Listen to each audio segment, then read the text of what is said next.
This report is a report on McClatchy Square, a gift to the people of Modesto from McClatchy Newspaper Incorporated and the Modesto Bee.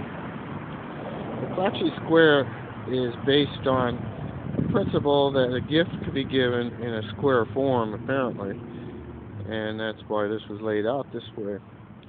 So, does it mean that the gift itself is squared off in order to take the area that was vacant and turn it into a gifted area?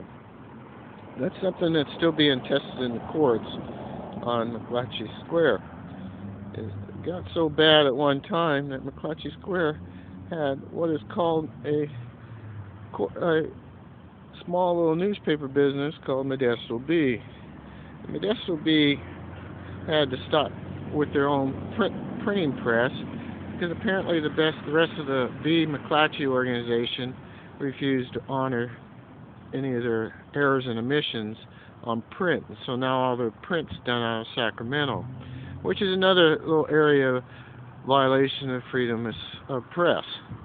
Now, what I'm walking to is a shrine that is made up of McClatchy and his wife.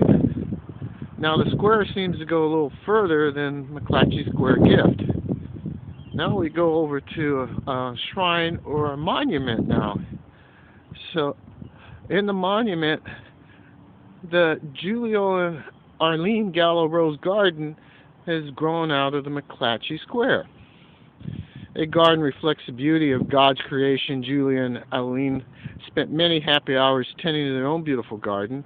The people of Modesto dedicate this rose garden to them in appreciation for their many generous contributions to our community. May this garden be a reminder of their love for each other and their families and the people of Modesto. That's October 12, 1995. Again, the trustees of the Foundation of Julio R. Gallo Foundation, City of Modesto, Bank of America, Beard Land Improvement Company, Dwight and Shirley Tamero, Fred T. Frenza, John Frenza Jr., the other wine company, Joseph S. Frenza, and then over on the other side is benefactors. These are the people that benefit from the park. Hugh P. and Sheila Barton, Joseph W. Calente Company Incorporated, the DeMel family, the DeMay family, William and Francis Icar, Albania and Lynn Fenderson, John and Celsia Presida, Joe and Natalie Siston, R.V. Bud and Patricia Stone, and Tom and Diane Stone. So everything's made here for a monument, and they built it as a monument. And again, the term people was used in it, the people of Modesto. Now, as you look at the park, you can see it's not a very large park. It's actually a square on a small little area that was left open, that was abstracted out under metes and bounds of apparently that homestead over there that was originally part of the Porter plantation. You go and you see these benches. They made it for the people. Out in front, there's a monument with a log and a paperboard, because McClatchy was a paperboy.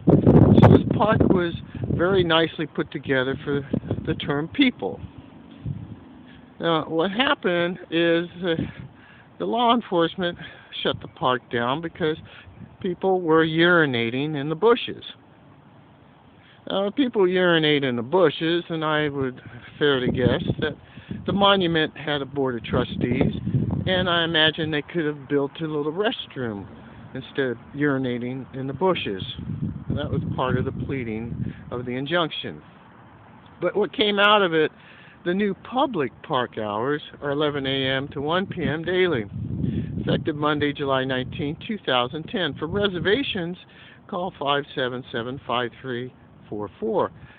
And that's area code 209 for all your international people that happen to find your way on this webpage.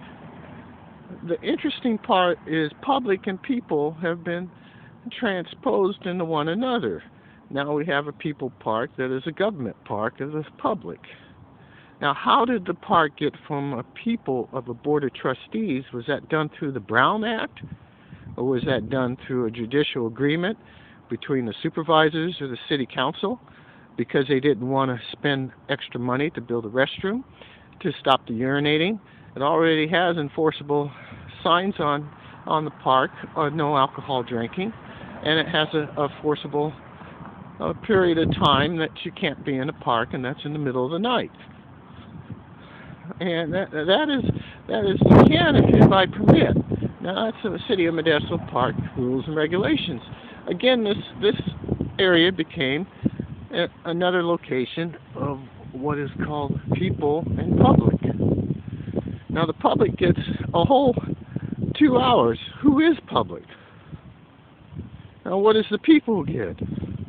Do they get the square, the McClatchy Square?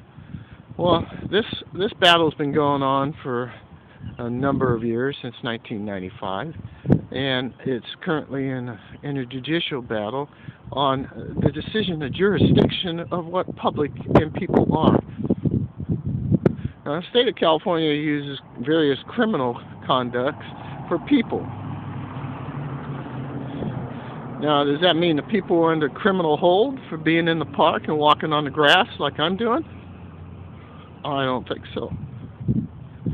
Well, this is the end of the report because I got to finish charging my little device here with a very nice socket there that I can say I'm a public people, but it's not quite 11 o'clock, so we don't know where I'm supposed to be at.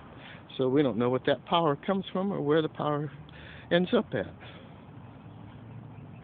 So anyway, this is not a blatant criminal act. This is just a statement of fact that there's areas of people in public that hasn't been designed out of gifts. So does that mean that you gift something to a city or a county, then you become a people? So that mean we buy our way into citizenship? I don't know. I know Gallo came from Italy. Gallo was given a lot of lease land of the Perea ranches of the Central Valley, Merced, and on all the way down to near Bakersfield, and up to areas of French Camp. And so they grow their wines there, which is their grapes. So I don't have a problem with Gallo. I don't have a problem with McClatchy. I have a little problem with some of these signs that are made at the public library. So maybe that's who's in charge of the park now. It's the public library, because they're the ones who made the signs. Well, anyway, this report is so long, it'll carry on for years and years and years down the road, and it will go into the national parks, monuments, and U.S. Department of Interior, because it's such a long discussion of people versus public. And this report's done by Guy Ralph Perea, Senior II. I am an investigative journalist from the Union Democrat, and I do carry press with me, and that was given to me by Sally Scott as city editor. And this is a journalist report. I'm also elector of the President of the United States, and I'm Guy Ralph Perea, Senior President of the United States. Thank you.